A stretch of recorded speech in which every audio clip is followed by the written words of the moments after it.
Tapos ito ma'am, yan, maliit yung bukilya. Maliit yung bukilya niyan. At saka dun sa dulo. So better niyan, butasan natin dito, dyan, tapos palabas natin yung downspout doon, or dito sa kabilang side.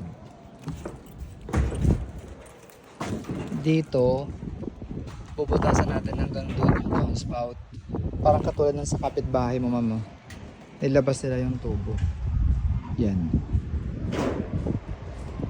tubo nito papunta dyan sa singawan.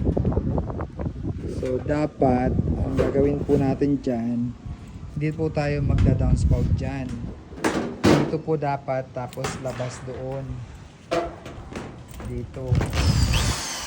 Yan, hanggang doon, mas ganito yun. Yan, yan po dapat. Pagsipulat tayo dito. So kayo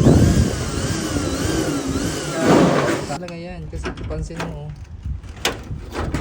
mas mataas to, tapos ito mababaw. So pag nag-overflow yung tubig, papasok dito, di ba? Dapat ito mataas hanggang dito, para pag nag-ano yung tubig, hindi sasanggo yung tubig dyan eh.